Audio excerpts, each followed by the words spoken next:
लो भाई, nomination task में अब विविन डिसेना ने चाहत पांडे के ऊपर लगा दिया है बहुत बड़ा इल्जाम। जी हां दोस्तों, बिग बॉस के घर के अंदर खत्म हो चुका है इस सीजन का पहला नॉमिनेशन टास्क, जिसमें कई सारे कंटेस्टेंट घर से बेघर होने के लिए नॉमिनेट भी हो चुके हैं। उनमें से एक एलिमिनेट भी हो जाएगा। ऐसे में आखिरकार विविन डिसेना ने चाहत पांडे के ऊपर कौन सा बड़ा इल्जाम लगाया है कि अब नेशनल टेलीविजन पर चाहत पांडे, जो काफी सती सावित्री बनती हुई नजर आ रही हैं, पहले दिन से ही सूट बूट पहनकर वो काफी अच्छे तरह से सबसे बात कर रही थी, लेकिन अब तो उनकी भाषा भी पूरी तरह से चेंज हो गई है। क्या कुछ हुआ है पूरी डिटेल में आपको बताने वाला हूं, लेकिन चैनल पर नए हैं सब्सक्राइब कर लो और साथ में वीडियो को जरूर लाइक कर देना। चलिए बात करते हैं विविन डिसेना और चाहत पांडे की, साथ ही साथ नॉमिनेशन टास्क की। तो दरअसल आपको बता दें कि इस सीजन का पहला नॉमिनेशन टास्क कंप्लीट हो चुका है, जिसमें एक दूसरे को नॉमिनेट तो कर ही रहे हैं कंटेस्टेंट।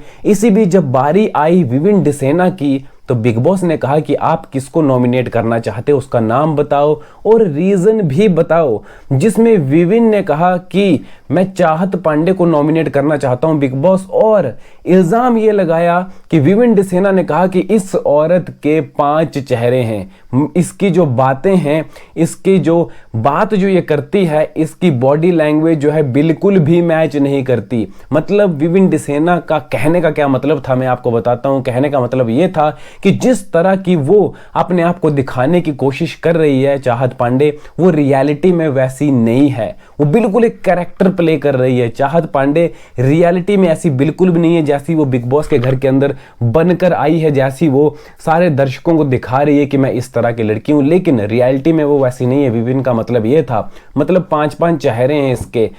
ऐसे में जैसे ही ये बात विविन डिसेना ने कही चाहत पांडे को, चाहत पांडे तो भाई गुस्से में आ गई। चाहत ने कहा कि मैं भी विविन डिसेना को घर से बेघर होने के लिए नॉमिनेट करना चाहती हूं, क्योंकि इसमें एटीट्यूड बहुत ज्यादा है। तो उसी वक्त जैसे ही विविन का नाम लिया चाहत पांडे ने, तो विविन उठ गया और बोलने लगी हाँ मुझ में तो काफी एटीट्यूड है। तो चाहत ने कहा कि भाई तुमसे बिग बॉस ने पूछा, तुमसे तो बिग बॉस ने पूछा नहीं। जैसे ही चाहत पांडे ने ये कहा तो विविन डिसेना ने सीधा तू तड़ाक से बात की और कहा कि लड़की तू चुप बैठ। जैसे ही विविन डिसेना ने तू करके बात की, तो यहां से चाहत पांडे भी तू तड़ाक पर आ गई, कहने लगी तू भी चुप कर, मेरे साथ तेरे मेरे करके बात मत कर, मैंने आप करके बात की है और आप भी मुझसे आप करके ही बात करो। तो यहां पर नॉमिनेशन टास्क में अगर सबसे ज्यादा कोई दो एक दूसरे के दुश्मन लग रहे हैं तो वो चाहत पांडे और विविन डिसेना है। दोनों ने एक दूसरे को घर से बेघर होने के लिए नॉमिनेट भी कर दिया है। तो देखना ये होगा कि कौन कौन से कंटेस्टेंट घर से बेघर होने के लिए नॉमिनेट हुए हैं, क्योंकि अभी तक लिस्ट सामने नहीं आई है। नॉमिनेशन टास्क खत्म हो चुका है, कंटेस्टेंट नॉमिनेट हो चुके हैं, लेकिन इंफॉर्मेशन, कंप्लीट इंफॉर्मेशन नहीं आई है कि कौन कौन नॉमिनेट हुआ है। बहुत जल्द वो लिस्ट भी आ जाएगी, इसलिए चैनल को आप सब्सक्राइब कर लें और विविन के फैन हैं तो आप वीडियो को भी लाइक कर दो।